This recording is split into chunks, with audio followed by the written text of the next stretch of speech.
Good morning, natural gas. Today's Friday, January 9th, 2026. I'm Tim Beggins, president of Elk Trading Company. And turning to natural gas, the February spot contract is down right now. Currently, we're trading 333 6 and a half, 333 and a half, down 7.4 cents or a little over 2%. And as you can see from the charts here, it is lower on the day and for the week. And as you can see, the RSI is in the sell territory right now. Why? Well, the weather forecasts continue to push off the cold air, and that means we've got warmth and a lot of it up front. And here's the hourly chart. And as you can see right here, we are below the daily pivot, which came in at 346 and a half.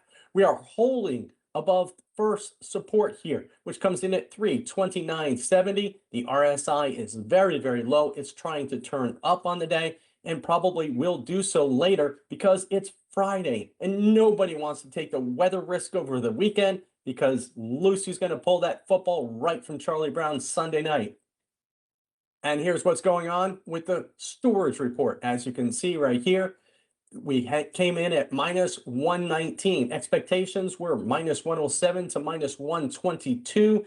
So that's on the higher end. We're currently at 3.256 TCF in the ground. That's down 3.6% from last year, but we're still 1% over the 5-year average. We're going to eat into that minus 3.6 because last year we had really, really cold temperatures for the next 7 weeks and doesn't look like we're going to do so this year.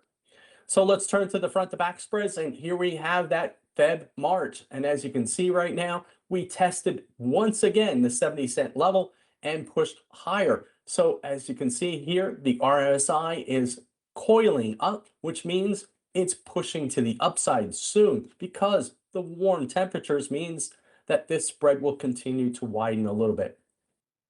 And here's the Jan versus April, the injection spread, and we got over that 168.80 level we talked about from last year, but then failed. It came back off pretty hard. The RSI is in overbought condition right now, so we'll look to see if this spread starts to compact a little bit before it makes its next move.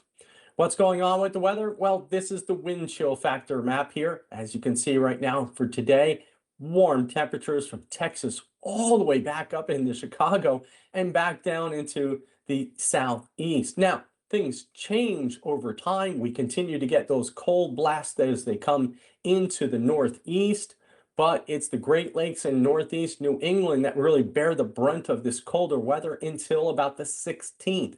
And then we get some cold air that comes down as far as Florida, potentially. We'll see.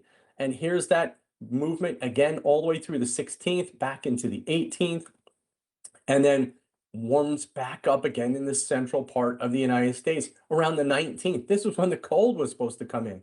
So as you can see, the models are just flipping and flopping. And as you get very late into the period, it seems like we have another cold front that comes through, possibly pushing to the Great Lakes back over toward the northeast.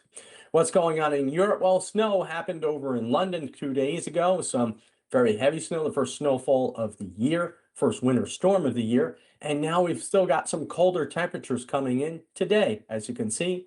And it pushes out a little further over the next few days.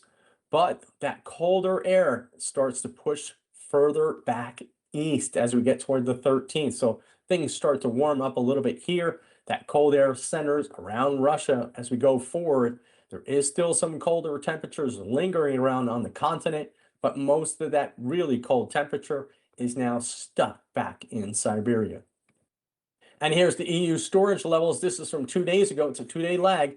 The European zone at 57.2%. Germany at 50.5%. France right behind it at 51.4%. So today, probably, Germany is below 50% full in natural gas storage levels. That means U.S. LNG has a bid for April through October.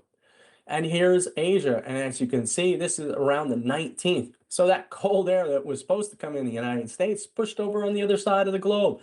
And here's Beijing right on the edge of that Arctic air that's just pushing right into northern Korea right now.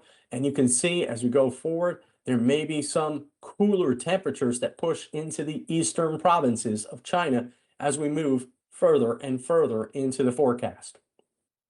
So let's look at the United States. Well, we still got some decent snow cover across the northern tier of the country, and the Great Lakes are starting to maybe ice over, but we're losing some of it with the warmth that's coming into Chicago. And as you can see right now, we're down to 10.1% ice cover across the Great Lakes.